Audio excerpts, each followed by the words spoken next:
All right, well, hello everybody. This is the SPCH1311 VF2 weekly hangout. This week, as we will always be doing for the rest of the mini-mester, I'll answer questions that y'all might have, as well as for today, give y'all some advice and some help on the first major assignment, which is going to be that group culture assignment. And I've started putting together a little presentation that hopefully it should be done by next week so that y'all can have a good example of it. But I just really wanted to show y'all how I was putting it together so that y'all can have a good idea of what you're going to need to do.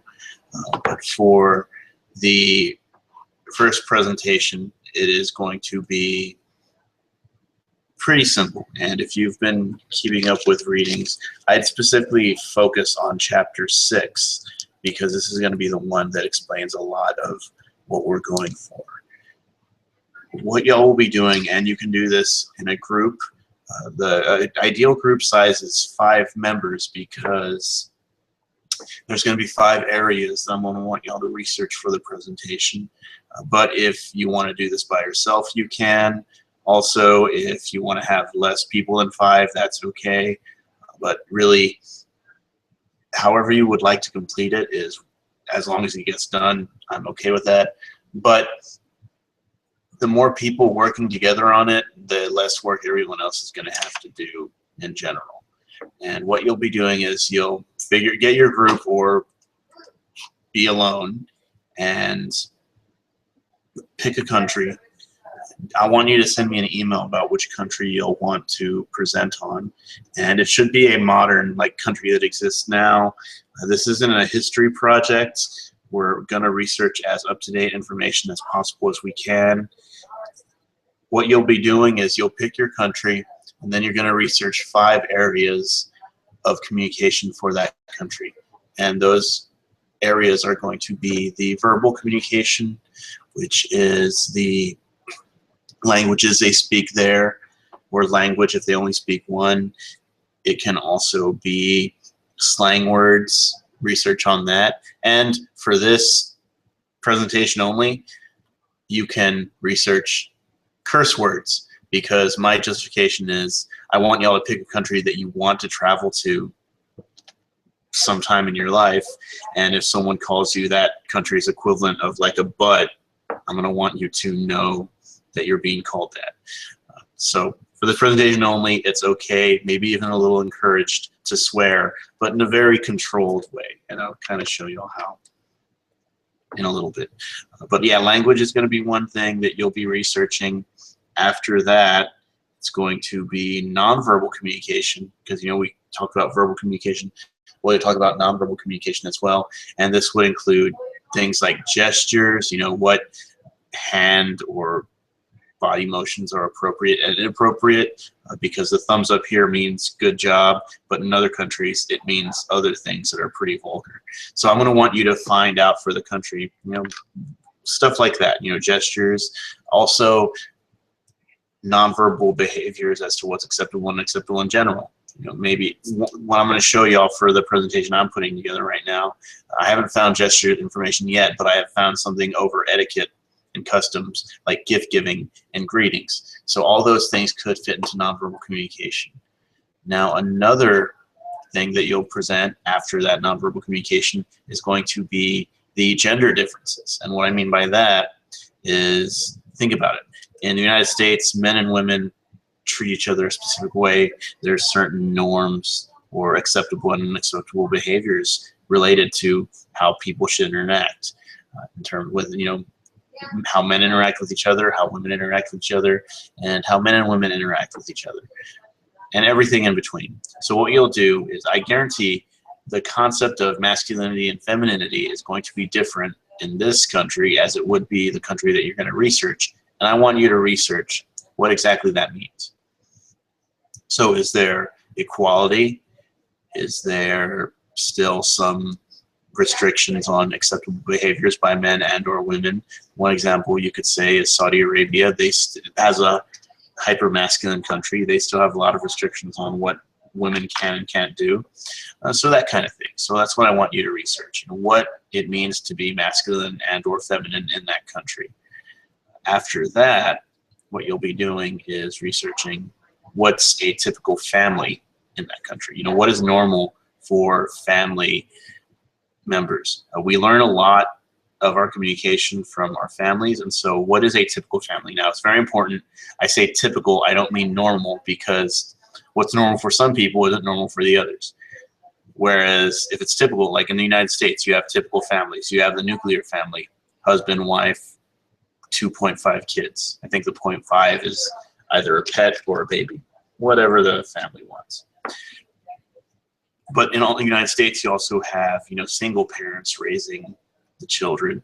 You have grandparents raising the children. You have sometimes extended families all under the same roof, or the full house effect, if you will. So what you'll do is you'll find out what it means to be a family in that country that you've selected. After you've done that, and you can talk about holidays or traditional customs they have, as long as you can relate it to the concept of the family for this country. The final thing you'll research is interpersonal communication, and that is relationship communication, or relationships. They can be platonic. Oh, give me one moment. I hear a beep.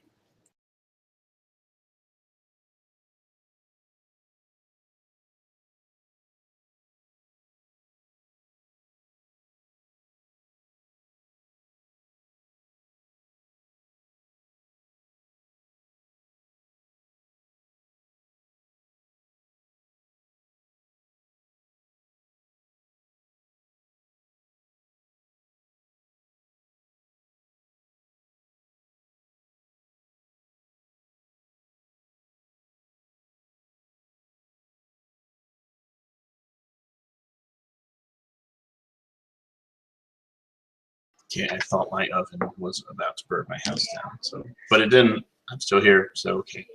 So I was talking about family, and now talking about interpersonal relationships. That is romantic relationships. So if you want to date someone from another culture, another country, probably a good idea you understand how exactly they date each other, how they get married, etc. But it doesn't have to just be romantic. It can also be friendships. What is their concept of friendship in that country? Or even just doing business. I guarantee a lot of research done on other countries is in a business context. So you're going to find a lot of information there from that. So those are the things you'll do for this group culture assignment. Research those five categories associated with the country.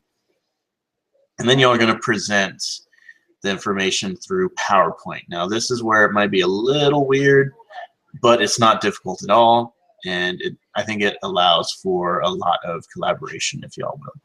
So as always, if y'all have any questions right off the bat, feel free to put them on the Hangouts main page there, and I'll get to them as the moment I see them. Let me refresh so that I can make sure that no questions slip through. What I want to do now, since I don't see any questions, is I want to show y'all just some research I've been doing to put together a presentation on a country that I don't think anyone's claimed, or if anyone would be interested in. If y'all are interested in this country, I'll go ahead and do a new one next week, but this is just as an example. Usually I say I ban certain countries like Mexico because, for South Texas College, it's right on the border, about 15-20 minutes from Mexico. But since I imagine y'all could be from all parts of the world in this online course, I'm not going to have any restrictions on countries. I usually use Mexico as a sample, but I decided to mix it up a little bit, and I decided to start researching information on South Africa, which is the country that is literally the southmost country on Africa. And what I've done so far is, if you will humor me to let me share my screen. Now what you'll do is you'll make a PowerPoint, and it's not going to be something that's real wordy, though. I imagine mine looks pretty wordy as it is. What you'll do is you'll make your PowerPoint. You put your information here. I have a summary of what I'm talking about, or a table of contents, the 5 categories there. If you want to put more categories, that's great. These are the minimums you have to have: the verbal, nonverbal, gender, family, and interpersonal relationships. But if you want to talk about other stuff as well, in addition to these 5, that's okay. Just cover these first. But you want to summarize what you're talking about here. And what you'll be doing is using the PowerPoint as your bullet points. And right now what I found here is for verbal communication for South Africa, the linguistic demographics of all these different languages they speak, some which I will admit I have no idea how to say. I believe that's a Zulu language, and Afrikaans is a pretty popular language all throughout Africa. English, we all know English, but here's the thing. Just listing languages isn't enough. You have to give your audience some kind of working knowledge if they travel to that country. So what I've done is, in addition to listing the languages here, and very important, according to the CIA World Fact Book, you're going to have to put where you get this information from, and you're going to have to say it in this presentation. So if I have this PowerPoint up and I just present it, but I don't say according to, then yeah, I'm not maintaining my credibility. I'm not doing what I have to do. What I had after the list of these languages, I probably wouldn't spend too much here, is I have some English slang words, again, according to my source there, and a few of them, ack, which is AG, and it's a sign of irritation. So, hey, can you come bring me a Mountain Dew while you're up? Ack. Okay, sure, whatever. And there's boyki, which is little boy. Befuck, which is something being wild, crazy, great. Yeah, it's kind of, that's slightly vulgar, as y'all can probably figure out. There's droll, which is poop, but it does not mean poop, it means something worse. And how's your mind means are you mad? So that's what I'm asking for. If you want to talk about slang, go right ahead. You can explain these things. And I'm not just reading it, I'm trying to elaborate on that. So that's very important. For this PowerPoint presentation, you're going to elaborate on the slang words that you do. Now, how do you elaborate? How do you present? Good question. What you do is you click on Insert over here, and you're going to insert audio. Now, you can record the audio through PowerPoint, or you can record it and then upload it from your PC.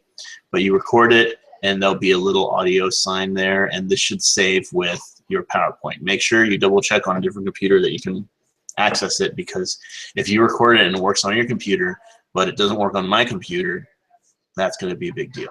So verbal communication, that's one thing I covered. Now y'all are probably thinking, where did I get this information from? Simple. Let me go ahead and share my screen.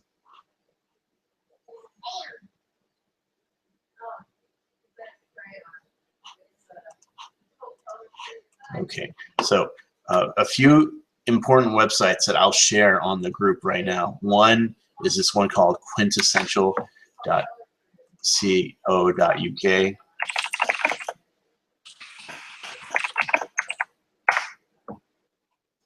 And that is just basically it has a whole lot of different countries and a whole lot of information on those countries. You know, its point is to help business people get training when they're traveling abroad and so on, and help with translation interpreting. So it has all this information here, statistics. We're not really interested in that, but here's where it does get interesting: the languages of South Africa, and it gives some, like, a read up on Afrikaans. So if you wanted to learn more about it, or if you want to present some of this information on Afrikaans, you can. Same with Zulu or any of the other languages there. It talks about family, the family unit. It gives a little map. And it has etiquette and customs, which would be nonverbal stuff. And this business etiquette protocol, this would be interpersonal. So you see, the easiest way to get access to this information is to type quintessential, K-W-I-N-T, it's essential, and then put quintessential and then your country, and most countries will have a quintessential page. Now, another thing that you can do is go to the CIA World Fact Book. The Central Intelligence Agency has a whole lot of information and statistics on various countries, and here's what it said on South Africa. So you know, it's about ethnic groups, talks about nationality, talks about the people in society. birth rates, and so on. This may take some work to kind of fit this into your presentation, but you can use this for, like, basic information like the languages, talking about the government, and so on. And you can connect these to any of those categories with a little work.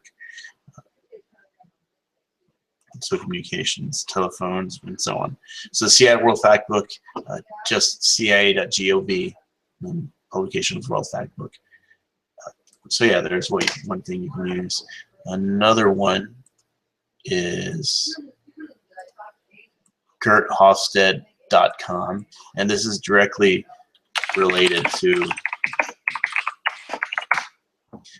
what you go over in the text in Chapter 6. This talks about Hofstede's various cultural values, which are highlighted. And you can, same thing with the quintessential, put Hofstede and then the country, and you can pull up the information, what it says about the country. And what's cool about this website is, let's say I'm going to go with South Africa, and I'm going to compare it to the United States. You can see where the United States compares to South Africa. And you can use that as a good frame of reference to connect or figure out where things stand. And for instance, South Africa and the United States are fairly masculine cultures, meaning they're very traditional in terms of gender roles and what's accepted. Whereas in one thing that they're not similar enough in is individualism. Individualism is, while South Africa is pretty individual, meaning they care about individual responsibility, right, accomplishment, and so on. The United States is way more individualistic. We always want an MVP for a team that wins a Super Bowl, even though the Super Bowl is won by a team. So yeah, a lot of good information here, and you can connect a lot of this to those various communication or norms that we're talking about. I'm not going to go too in depth about that because I want y'all to figure it out yourselves, and I want y'all to pick the information that y'all want to research to me. So yeah, those are two useful websites for that. Go ahead and stop sharing. So yes, I've talked a fair amount, I think 17 minutes, which didn't mean to talk that much. I wanted to open up to questions. So what I'll do for the rest of the 13 minutes, go ahead and ask me any questions you'll have. I know some of y'all are having some trouble, so post some questions on the Hangouts board or on the chat here if you don't want to talk, or you can ask as well.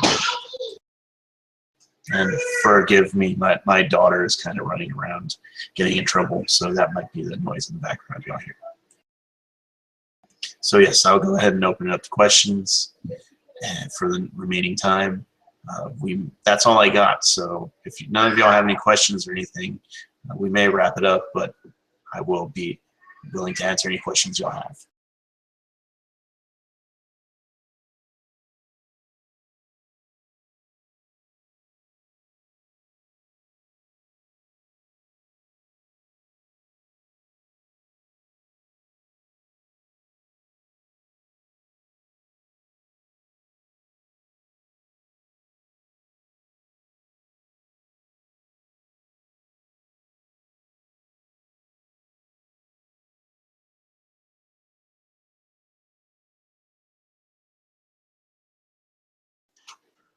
Okay, Emma just asked if y'all could use Movie Maker or iMovie to make the presentation instead of PowerPoint. That would be perfectly acceptable. It'd be okay. If you have any other programs you want to use, if you want to videotape yourself or record yourself, not just presenting over the PowerPoint, but actually presenting the presentation, feel free to do that. That'd be perfectly fine. Just send me something that has a list of your research and an outline or summary of what you're researching. But yeah, that would be more than fine to be able to make a movie of your presentation. I know sometimes you can make the PowerPoint and then just have the audio over it, like you said, better recorded. But yeah, go ahead and use that. You can use other programs. Just that some people who don't know how to use those programs, PowerPoint is acceptable. PowerPoint is just fine. So it's up to you how you want to do that.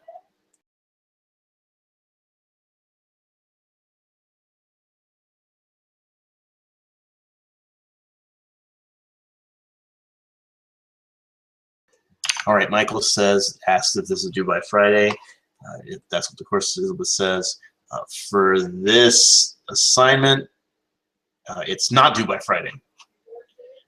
All the due dates are suggested due dates, like if you had gotten ahead, but I'll take all work by the end of the semester, or the mini-mester, which is going to be, I believe, the second week of May.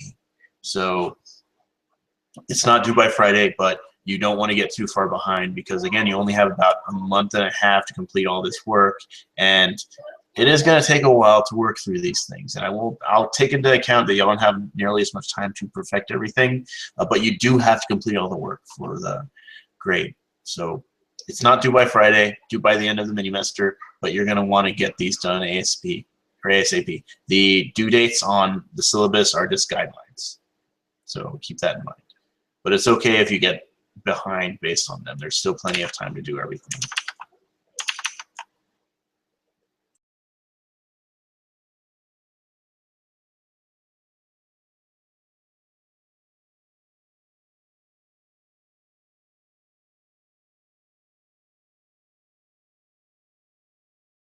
So yes, any more questions, feel free to ask them.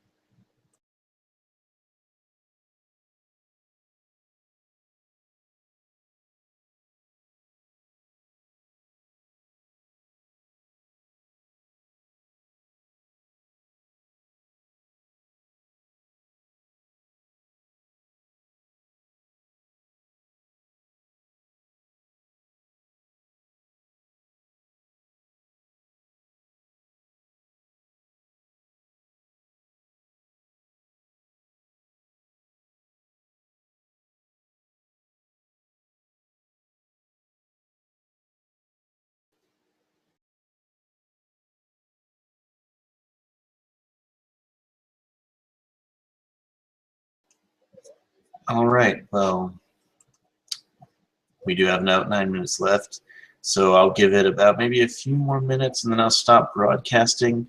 But feel free to ask any other questions you have. If you don't want to ask them, you can always email me or text me. I won't give my number out here, but you should have the number available on the syllabus. Feel free to call or text me anytime before 8 p.m. But yeah, I'll go ahead and wrap things up here. I'll still ask questions, but if you're watching at a later date, you can go ahead and stop now, I believe, because I've covered all the information that I have. But thanks for coming, all of y'all. I do like the turnout.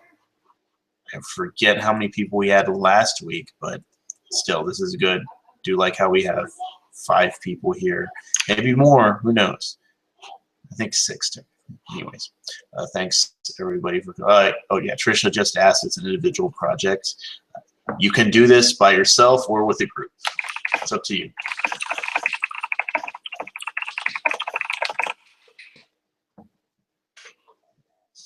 So yeah, it's up to whatever's easier. I know sometimes it can be a little difficult collaborating with people in many mesters because y'all are all taking this course probably because y'all have schedules of your own to deal with and you want to get the credit. So that's why I'm opening it up to be an individual grade. But again, it's my personal opinion that you get more out of it doing it with a group because you kind of learn to coordinate and so on. But at the same time, I understand whatever you feel like, if you want to do this alone or if you want to do this with a group, up to you.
All right, so let's go ahead. I'm going to go ahead and stop the broadcast. I will still answer questions, but I'll mostly answer them on the group, on the Hangout page.